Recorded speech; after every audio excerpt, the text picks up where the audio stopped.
Alright, so today we are presenting on negative emotion and how it enhances memory accuracy.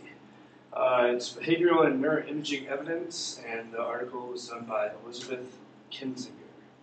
And I'm Alex Ward. I'm Margot Lambier. I'm Rosie, way over here. Okay, the purpose of the article and the study was to further our understanding of whether negative emotion improves subjective vividness of memories, and also whether we are more likely to remember the details of that event. Another purpose was to use neuroimaging evidence to analyze the engagement of emotion processing regions to the encoding and retrieval of details intrinsically linked negative items. So in comparing emotion's impact on memory for this study, they used a general item list against a specific item list.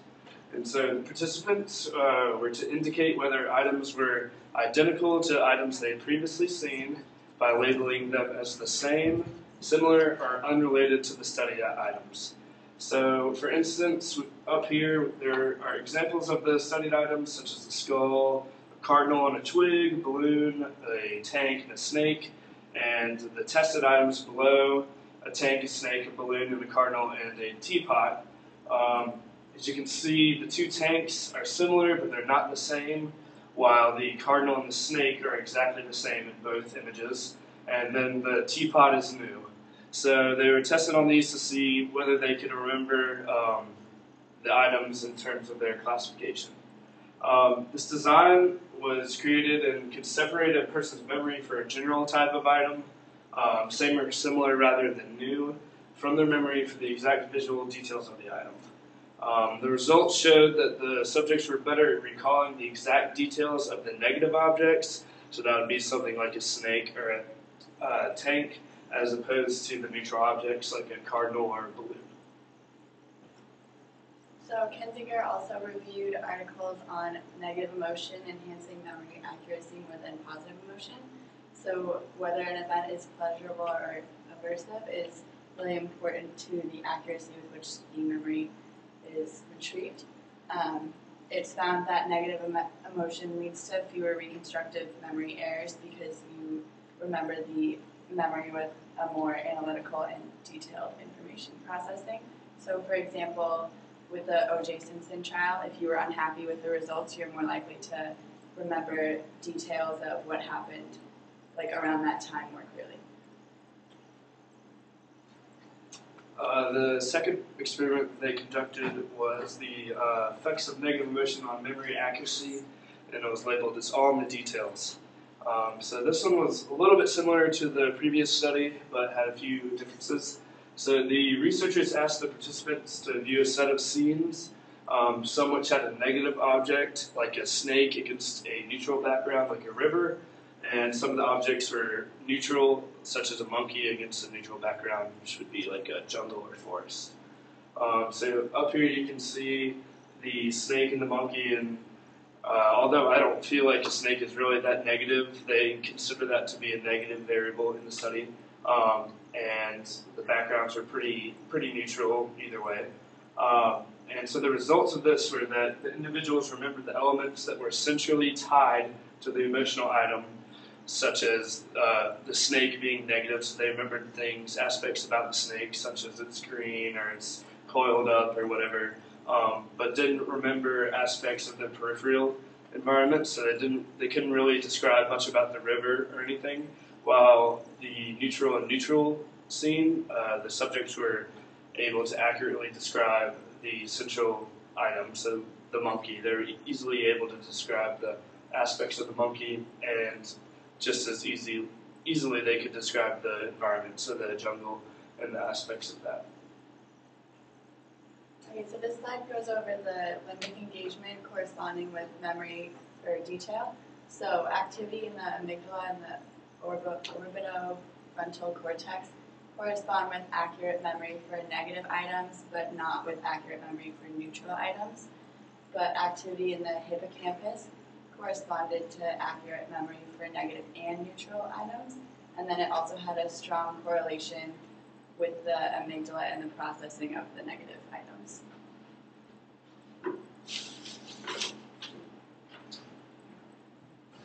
Okay, for the summary and future directions, obviously it was found that negative emotion aids in memory detail, just like Alex was explaining with the snake in the background.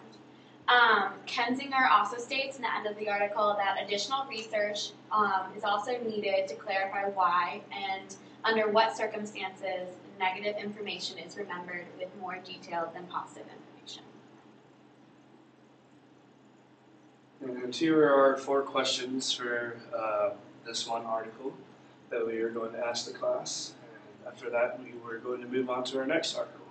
So we'll just jump right into that. Okay, and this article is Level of Processing Modulates the Neural Correlates of Emotional Memory Formation by Maureen Ritchie, Kevin Labar, and Roberto Cabiza. So just some background information for this study. Studies have shown that interactions between the amygdala and the medial temporal lobe memory system increasingly predict emotional memory over time. And along with that, the lateral prefrontal cortices are a different candidate mechanism for emotion-driven memory and the encoding of these emotionally driven memories in terms of elaborative or semantic processing. So the amygdala, the medial temporal lobe, and the lateral prefrontal cortices have been shown to have impacts on emotional memory and encoding. So there were 3 main goals of this study. The first 2 were to look at the influence of emotional arousal and valence on deep versus shallow memory encoding. So the emotional arousal would be the positive or negative emotion, and then the emotional valence would be excitement or calmness. And then the deep memory encoding would be if you're looking at a picture, what the picture means to you, and the shallow memory encoding would be just looking at the colors and just what objects are in the picture. Then the third goal of the study was to characterize the functional networks linking key regions of interest, such as the amygdala and the ventrolateral prefrontal cortex with the hippocampus. Okay, and then for the methods section, the participants consisted of 20 young adults, 10 female and 10 male. The materials that were used were 630 pictures were shown to the subjects, and they were rated on 9-point normative valence scale. And for the valence scale, 1 through 4 was emotionally negative. Neutral objects were 4 through 6, and positive objects were 6 through 9. Then for the procedure, 10 rounds of pictures were shown to the subjects while functional MR images were taken. There were 420 pictures total for that, and 140 were negative, 140 were neutral, and 140 were positive. After every trial, the subjects were asked to rate the emotional arousal or intensity on a 4-point scale, 1 being calm and 4 being most excited. Then shallow versus deep processing was assessed. Deep processing was for asking for semantic meaning. And then researchers waited for 2 days and added 210 more pictures, 70 filler photos for each condition. And then the subjects were asked to rate on a scale of 1 through 5 which were new and which objects were remembered. Then the neuroimaging evidence. The findings indicated that shallow processing amplifies the difference between emotional and neutral words.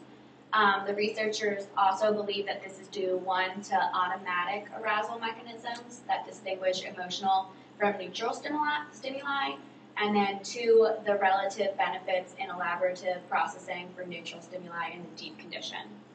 Then finally, in these studies, amygdala activity was greatest during the shallow perceptual matching condition, as well as other control conditions, whereas activity in the right VLPFC was greatest in the relatively deep effect labeling condition.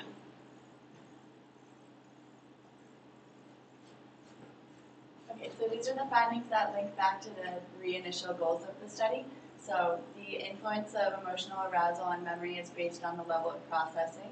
and the amygdala best predicts emotional memory enhancements in the shallow condition.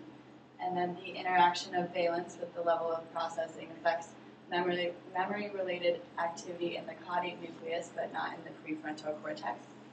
And then finally, the amygdala and the right ventrolateral prefrontal cortex participate in distinct functional networks with the hippocampus that are differentially weighted by valence. And then we had our last 5 questions for the class, which we would have asked at this point. And We're done. that's the end of our presentation. And we hope you enjoyed it.